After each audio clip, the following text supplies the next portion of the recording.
सभी पूर्व सैनिकों को राम राम। आज धरने के 389 डेज और 14 मार्च ये अपना धरना सदैव की बाती जंतर मंतर पे ये हमारी जो मांग है उसका बैनर, वेलकम बैनर, ये फैक वेटरेशन का बैनर सभी पूर्व सैनिक जानते हैं इन लोगों के बारे में। अब तो सबको मालूम हो गया होगा। और ये हमारी विसंगतियों का बैनर और ये जंतर मंतर का नज़ारा।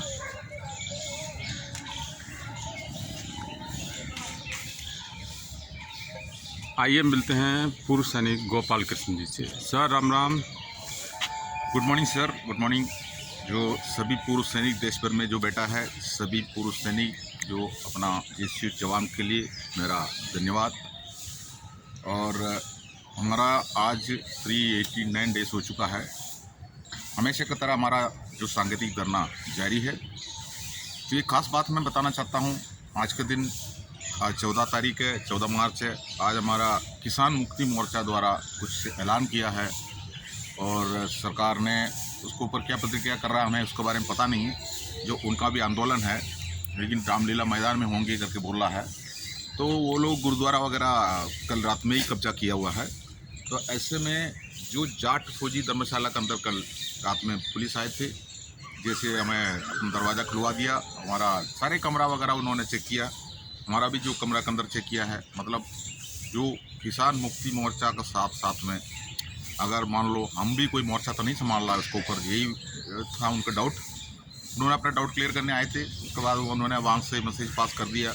यहाँ पर सबका सैनिक संघर्ष कमेटी का ही जो उसका टीम लीडर रहता है, बाकी कोई नहीं रहता है करके उन्होंने मैसेज पास कर दिया। मैं खास तौर पर एक बात बताना चाहता हूँ।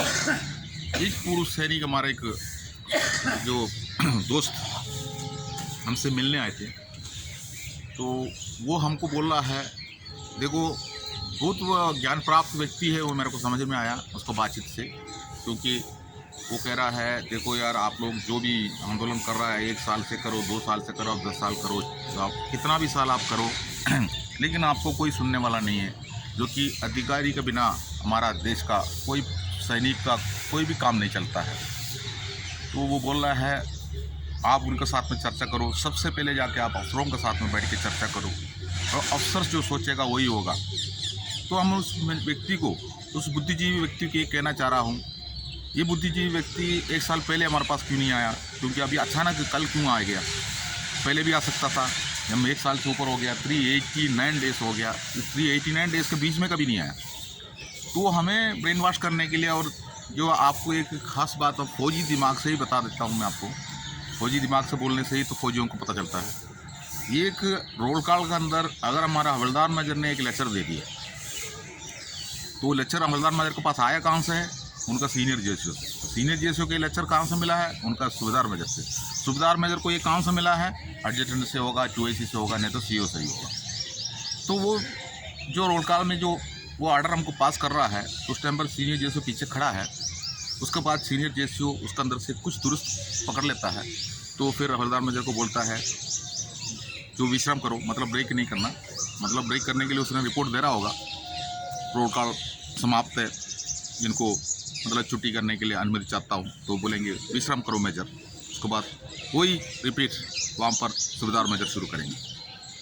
वो बोलेंगे ऐसे हुआ, ऐसे हुआ, ऐसे हुआ। उसी जैसा हमारे एक रोल कॉल परेड चल रहा करके सोच लिया हमारा माननीय व्यक्ति जो मिलने के लिए आया था।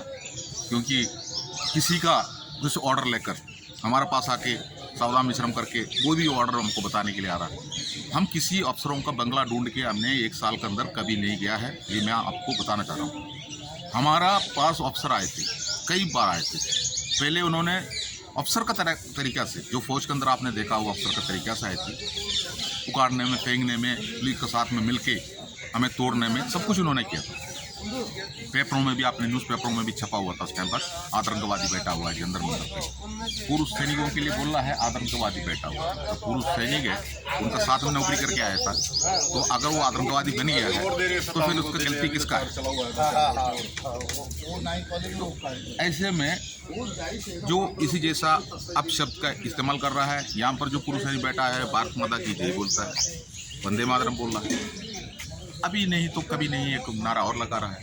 जुडिशियल कमेटी का मांग किया और 10 जो हमारा विसंगति का लिस्ट सवाल के जरिए हम लोग सरकार का बात पूछते हुए एक बैनर टांगा हुआ है और हमारा सपना को जो तोड़ा हुआ है उस टीम का फोटोस लगाया हुआ है। यही हमारे जंतर मंतर पर अभी आपको दिखाई दे रहा है। 144 धारा लगने की वजह से 2 आदमी से ऊपर लोगों को बैठ जो होने नहीं दे रहा है, वो किसी के लिए इसके अंदर परमिशन नहीं है, हमको दे रहा है तो इसलिए दिया जा रहा है। हमने क्लियरली जो पुलिस थाना को हमने लिख के दिया था, अगर हमारा 2 आदमी को भी अगर अंदर आने नहीं देंगे तो फिर हम 144 धारा का हम तो ये भी तोड़ने के लिए तैयार हैं। गोली मारना गोली मारेंगे, जेल में भरना जेल में भर देंगे, केस दर्ज करना वो करेंगे, यही तो करेगा। हम तो कोई जमानत भी लेने नहीं आएंगे। तो ये हमारा एक जो हमारा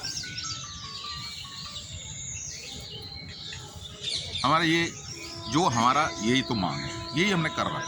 लेकिन जो कल जो बुद्धिजीवी व्यक्ति आके हमारा ब्रेन वॉश कर रहा था, क्योंकि इलेक्शन आ गया, अब उनका मन से बात से आता है कांग्रेस हमको वो दिला सकता है, तो इसका मतलब वो कांग्रेस ही है।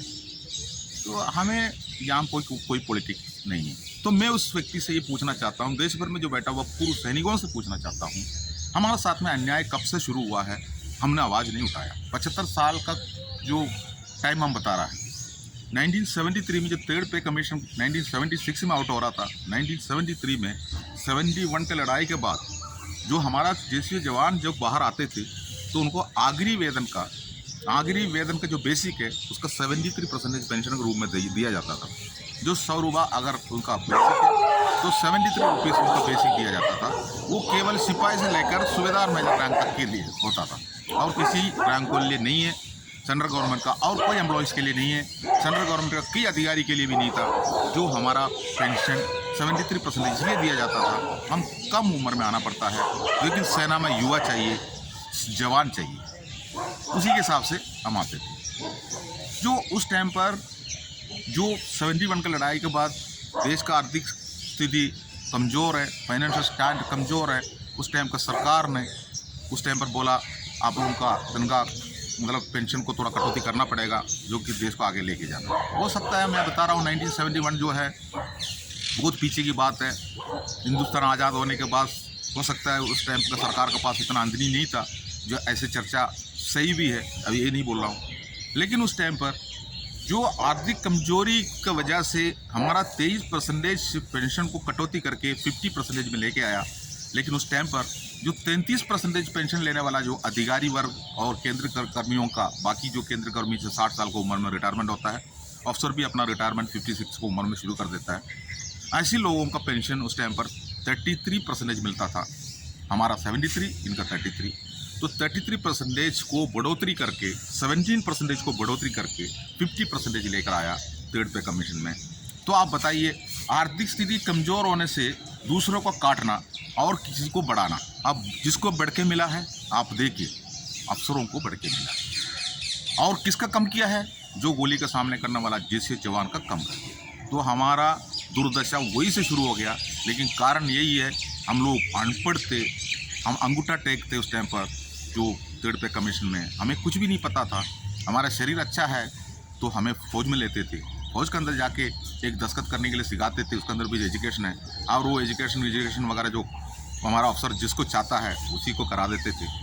तो ऐसी स्थिति में जो हम लोग नौकरी करके आए थे, वो लोग बाहर आने के बाद उनको उस टाइम पर सरकार ने बोला हम OROP देंगे, तो लेकिन OROP नहीं मिला। तो उस टाइम पर भी प्रोटेस्ट शुरू हो गया। इसी अफसरों ने पूरा फौजियों को इकट्ठा करके, एक्स-सर्विसमैन इकट्ठा करके सरकार के साथ में लड़ाई लड़ रहे थे, वो सब उन्होंने इस्तेमाल किया गवर्नर बनने के लिए। हमारा भीड़ को यूज़ कर दिया उन्होंने राजनीति में कुछ ना कुछ पद लेने के लिए, जो हमारा अफसरों ने, जो कि हमको बताएंगे आपका OROP दिलाने के लिए। लेकिन OROP से अफसर को कोई फ़ायदा है ही नहीं है, तो फिर अफसर हमको क्यों दिलाओ? हम अनपढ़ थे। ऐसे निकल के आया। 40 साल से लड़का हुआ केस है, 50 साल से लड़का हुआ केस है, किसी ने नहीं सुना। बिल्कुल हम भी मानता हूँ किसी ने नहीं सुना। जी दिया हमारा वर्तमान सरकार ने, हमने ये भी बताया। जो वर्तमान सरकार ने ये जब दिया तो आपको पता है OROP 1 2014 में जो आउट कर रहा था, उस टाइम पर जो अफसर को कोई अफसर रैंक, अफसर पेंशन बनाने के लिए हमारा जनरल सतबीर सिंह साहब ने एक मोर्चा संभालना शुरू कर दी। वह जंतर मंतर में इकट्ठा हुआ और उसका जो राजनीति के बारे में पता चला और वो अफसरों को आरोपी दिलाने के लिए जा रहा है और NFE दिलाने जा रहा है, अपना फ़ायदा लेने के लिए जा रहा है, भीड़ हमारा यूज़ कर रहा है। इसका बारे में कोई भी देशीय संगठन हो, अगर जितना भी ऑल राज्य में जितना भी संगठन रहता है, उनका कोई भी जो सामने वाला नेता को पता ही नहीं चला। पता तो चलता है लेकिन वो मलाई खा रहा है, क्योंकि उनको मलाई खिलाता है। हंस के बोलता है, यार तुम लोग ऐश करो यार, कोई भी दिक्कत है तब में लिख दो। वो ऐश कर रहे थे। और जो चौकीदारी में नौकरी करके जो पैसा कमाने वाला जो बंदा जो EMI भर रहा है, लोन काट रहा है, वो बंदा से पैसे लेके ये पूरा दुनिया घूम के चले जाते थे, उनको बेवकूफ़ बनाते थे। कोई फ़ायदा नहीं हुआ। जो कोई फ़ायदा उसी से टाइम पर भी नहीं हुआ। अब 2014 में जो आरोपी आउट हो गया, मामूली सी वृद्धि हुआ है हमारा JSU साहब को उस टाइम पर, और अफसरों को उस टाइम पर भी वो आरोपी मिला।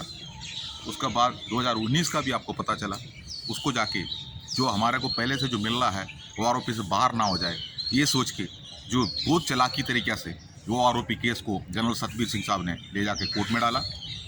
2019 में हमारा ड्यू हुआ था, नहीं मिला, आगे बढ़ के जा रहा था और हाय करते गया। जो जनरल सतबीर सिंह साहब को वो कभी गार्डन में खड़ा होकर बोलते थे, पांडे साहब कैसे हो, जज साहब ने क्या पूछा आपसे, जज साहब ने वो पूछा ये पूछा, फिर बेवकूफ़ बनाते गया।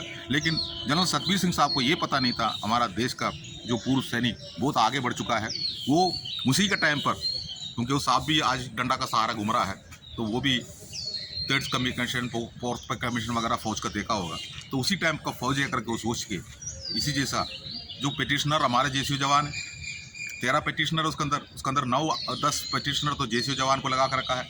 JSU जवान ने केस डाला करके पूरा ऑल इंडिया में सभी बैठ के सोचता है वो आरोपी के केस लड़ रहा है। लेकिन माननीय कोर्ट ने पहले ही उसको बता दिया सरकार का जानती है, उसको खारिज कर दिया, तो उन्होंने रिव्यू पिटिशन लेके फिर गया। आपको सब पता होना चाहिए, क्योंकि हमें इस महीने का पेंशन लेके आज इस महीने का लोन जमा करना है, हमको बच्चे का फीस जमा करना है, हमें कुछ काम करना है, इस महीने का पेंशन लेके। हमारे अफसरों के लिए पेंशन से कोई काम नहीं है, ठीक है, वो तो उनको पोता पोती तक जो करके वो फौज के अंदर वो भी रहता है, तो उनको कोई दिक्कत नहीं है, दिक्कत हमको है। अब 2019 से लेकर उसको स्टॉप कर दिया, 2023 में हमको दे रहा है। 2019 से लेकर 2023 के बीच में 4-5 साल के अंदर कम से कम 5 लाख से लोग एक्स सर्विसमैन जो चला गया मरघटा में, वो निकल गया, अब उनको आरोपी तो मिला ही नहीं। अब इसी जैसा जो हमारा साथ में भेदभाव लेके आया और 2019 में जो डिले करके 5 साल तक डिले कर दिया। डिले करने के बाद अचानक एक दिन जो सरकार ने भी 3-4 बार सरकार से टाइम मांगा, हमने अभी तक डाटा तैयार नहीं किया, अभी JSU जवान का टेबल तैयार नहीं है, और टाइम मांगते रहा 3 महीना टाइम भी दे दी। दिसंबर महीने का 15 तारीख को 2023 दिसंबर 15 तारीख को जो सरकार ने आखिरी 3 महीने का टाइम और मांगा, और 2024 का मार्च महीने तक सरकार ने टाइम भी दिया। लेकिन जो 15 तारीख को दिसंबर 15 तारीख को टाइम मांगने के बाद सरकार ने जल्दी से जल्दी जो दिसंबर महीने का 23 तारीख को पार्लियामेंट में मतलब बता दिया, वो आरोपी आउट कर दी, तो एक हफ्ते के अंदर वो आरोपी तैयार हो गया। तो ये सब आपने देखा है, तो हमारे अफसरों ने क्या बोला, आप छोड़ दो, कोई दिक्कत नहीं है, हम संभालेंगे। वो संभाल लिया, उनको वो आरोपी मिल गया। टेबल में जाके देखो, जो अफसर को 33% तक का वो आरोपी का टेबल तैयार हो गया। यहाँ पर प्रीमेच्योर रिटायरमेंट को बाहर कर दी, यहाँ पर JSU को बाहर कर दी, और मामूली से वृद्धि कर दिया। जो सिपाही से लेकर हवलदार तक काफ़ी विसंगतियाँ इसके अंदर लेकर आया।